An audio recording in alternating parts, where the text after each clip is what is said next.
Welcome to Cobb TV. I'm Sherry Kell. I'm in the studio this morning with Chairman Mike Boyce, who is here for his weekly update. We hit a number of milestones yesterday at our daytime Board of Commission meeting. Would you like to highlight a few?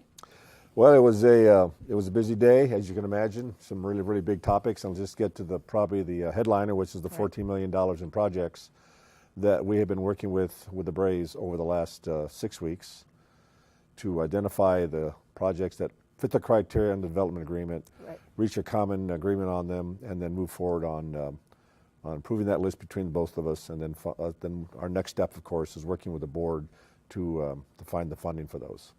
But I think that the best way to address this issue, and let's just look at what I said yesterday, as I call it walking the dog to how I got to where I got. Great. Well, let's take a look now. Okay.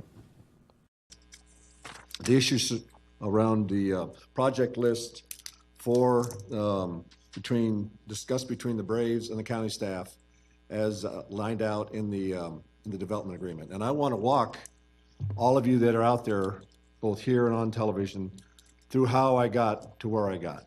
Because from the outset, I just want to know, I have made this my issue. And I want you to see why I have made this my issue. And I can assure you that we've had very robust discussions about this over the last 2 months. First of all, on the screen, you will see this infograph that came out at the same time that the deal was announced between the Braves and the county. And if you go down to the middle of that infograph, there's a box there that says local, meaning local contributions, and it has Cobb Transportation. My techie's moving it up here. It says, you'll see there, it says under local, Cobb Transportation contribution, $14 million. And back in November of 2013, when this deal was announced, I wrote an op-ed to the MDJ, and one of the comments I made in there is, what does that $14 million represent? Because as a person who's always done budgets, you know, and big and small, I always like to have projects associated with a money amount. And one of the questions I asked in that was that we needed a little bit more time to look at the proposed MOU, Memorandum of Understanding, so we could outline and, you know, break out what was represented by these dollar amounts. So from day one, since November 2013, I've been focused on this $14 million. So what happened is that when I came to the board, when I was elected and sworn in January, that issue to me had still not been resolved. And in my discussions with the Braves, it was still an unresolved issue. So I decided that we had to get this thing brought to the board so that everyone, not just the Braves, but the business community and the county as a whole, as well as the rest of the state, would understand that we're good faith partners. So I brought the issue to the board. Now, let me walk you through the history of how we got to where we are, because this is a long, not really a convoluted process. It's just a process of a lot of ideas that were never brought to the board. So in November of 2014, about a year later, Brad, if you put the next sheet up there, there was a development agreement that was, development agreement was signed in 2014. And if you remember on that infograph, it said transportation projects. Well, the development agreement broadened that to transportation and infrastructure. And this is part of the development agreement that the board signed in 2014. And I'm not a lawyer, but I just want to see where I came from so that you understand when you finally come to comment about my approach, you'll know exactly that I'm showing you all my cards. The next line on there, infrastructure, is defined as this in the agreement. I want you to take time to read those 6 or 7 lines there.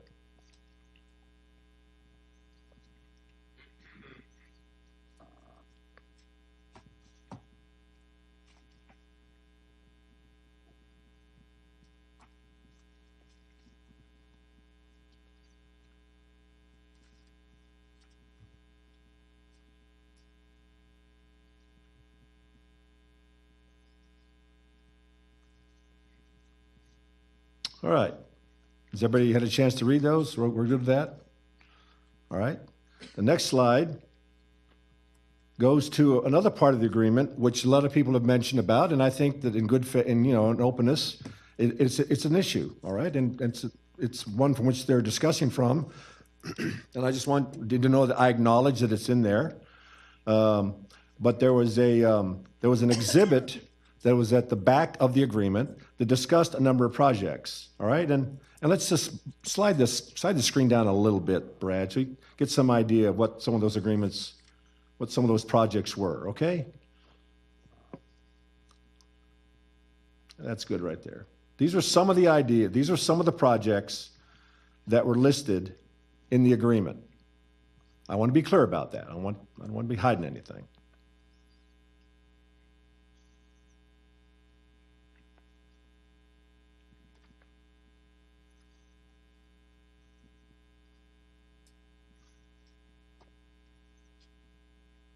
So there were some pretty good ideas in here, but if you go down to the bottom of that same page, you have the famous, it's the footnotes and the fine print that sometimes get you in trouble. It says the parties acknowledge that the listing above is conceptual only, and the referenced items are subject to funding as other projects are considered. They're conceptual. Someone used some other words, but this is what the language is in the agreement.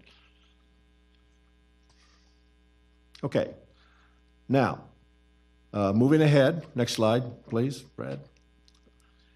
In December of 2012, this is an email that has been released to the media in January, February, when they found out that I received some emails. I took this batch of emails and I provided a copy to everyone who asked for it, including the media.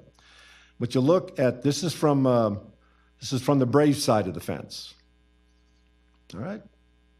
And Faye, of course, is the former Director of Transportation for Cobb County, Faye DeMassimo.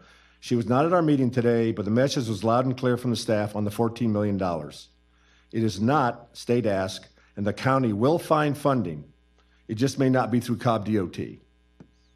So as early as 2014, all right, the Braves understood that the county was going to find funding for the $14 million in projects. Okay, the next slide. Now this one, hopefully you can. This is a Cobb County DOT document dated December 12th, the day later. And if you go down to item number H, you'll see the $14 million is highlighted. All right? And if you'll slide that just to your left, Brad, you'll see that $14 million, all right, keep going, is the indicated status Braves design. So the county, in December 2014, acknowledged that there were $14 million in projects. Now, it didn't break them out, but it acknowledged. So on the Braves acknowledged a $14 million project list, the counties acknowledged a $14 million project list, and then after that, the food fight begins. Because this has been my issue from day one. I understand that there are multiple projects that were proposed during the ensuing 2 years, but they were never brought to the board. And until you can have an anchor point where the board has the opportunity to address all the issues, they're strictly, in my view, discussion points, nay, even opinions. My whole thing is that I had to have something that I could bring to the board. And as time went on, for some reason, those lists were never brought to the board for consideration. So in January, after I was sworn in, I went to the Braves and I said, look, show me what you think that project list is. And here, in this very room, they came here and they gave us a list of projects that they thought met the criteria. And why did I do that? Well, we could have done it or they could have done it, but I needed to have a starting point for discussion that we could put up on the screen and people could finally say yay or nay on, and we could have a common reference point for discussion. Because people were dragging in all kinds of emails from the past, and they were good points. I don't disagree with it. They were done in good faith, not just on the board, but also by people from the community. But my whole point was they were never brought to the board. So in my eyes, they weren't valid. So in January, we brought a list to the Braves brought a list to the board. They published it. And in the ensuing discussion with the county, Commissioner Cupid said, so where's our list that we can counter with? I thought that was a great point. That was probably the shortfall in my thought process, that I didn't think of coming up with a list first, that we'd be ready to reclaim it to the Braves. But she made the point, and we went back to the Braves, and for 6 weeks, County Manager Hankerson and County Attorney Deborah Dance, they were the negotiating parties for the county, which is what they should have been all along. Because the reality is during the 3 years, there were multiple people talking to the Braves, giving them the impression that their list was the list, when in fact the only person that the board designated to make that discussion was county manager. So I put this train back on the tracks and told him, go to the board, go to the Braves and start negotiating this. And that's what they've done. Every time they had a product, they came back to the board. And I presented it to the board, and we have a discussion, and then we sent them back. This is the process that I thought we were doing all along. And we're never doing it. We never did it.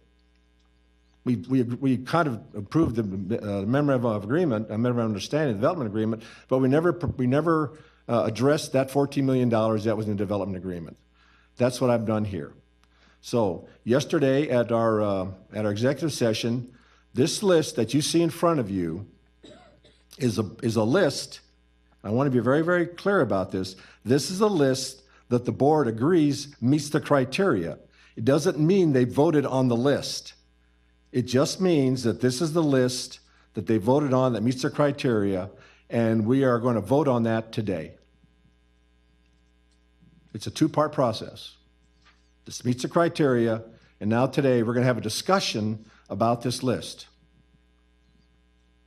I just simply want to say it has been a pleasure working with this board on this list.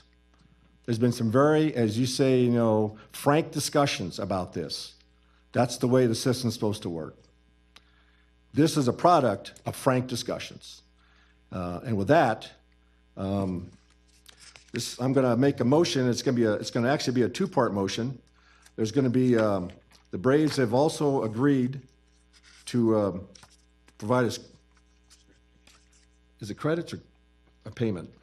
Payment for signage, and I'm going to bring in that to the motion to the board as a separate motion, so we make sure there's clarity between the two and we don't mix it up in the list, because that signage agreement is not part of that list. It's a separate agreement.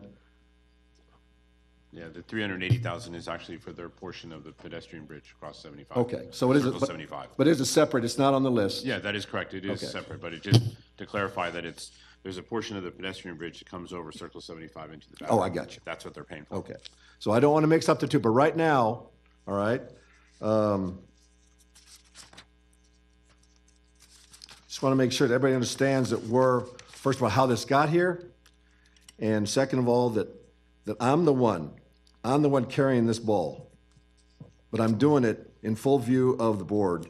And with that, I'm going to make a motion that we accept the list as stated on the screen and listed in the agenda item for approval. Okay, so like somebody says, it is what it is. Look, I understand it's a lot of money, but I think it goes back to first principles. I'm the kind of person who say you're going to do something, you have to do it. We signed this agreement in good faith with the Braves over 3 years ago. It was a part of the obligation we had not fulfilled yet, and I felt that we had to send a message to the business community, to the other people in the metro area, that we're a partner that lives up to our obligations, and we're a good faith partner. And the board yesterday, after working with me in tandem for the last 6 weeks, came to the same agreement. Great. Well, we hit another big milestone with the MOA, or the Memorandum of Agreement, for the I-285 pedestrian bridge. You want to talk about the importance of that? Yeah, believe it or not, I think that the MOA was more important than identifying the $14 million in projects.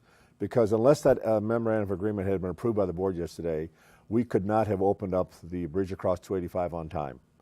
Right. And of course, that is instrumental in the overall traffic management and pedestrian movement, getting fans to and from SunTrust Stadium and Battery Park in a way that makes that whole experience, a good experience. Right. So I thought, I cannot say enough about the staff, particularly Linda Brunt and the legal staff, who worked literally over the weekend to get all the dots, all the I's dotted and all the T's crossed, to make sure that we had reached produced a document that the Coliseum and Exhibit Authority, otherwise known as the Galleria, was in agreement with. And everybody worked together to make sure it happened yesterday by the board approving that. Now we can, it's probably one of the last big things that we can assure that people, when they come to the park, they're going to be able to get back and forth across 285 safely and in a timely manner. Well, I understand we have a large zoning agenda next week as well. Yes, well, as you know, I like to bring my props. Right. And this week's props is the famous zoning book. It's, again, over 300 pages. There are a number of cases here that go to the issue of how we, what I call, grow Cobb with reasonable development. The board will once again be focused on a number of cases, probably about 20 of various sizes and shapes. And we focus on those on Tuesday, and it'll be a good long session to make sure that we hear both sides of the issue from parties that are interested in these kind of developments, and that we provide an informed decision. Great. Well, if you don't have anything else to talk about, we will see you again next week, same time. All right, great. As always, I look forward to coming back. All right, thank you. All right, have a good week.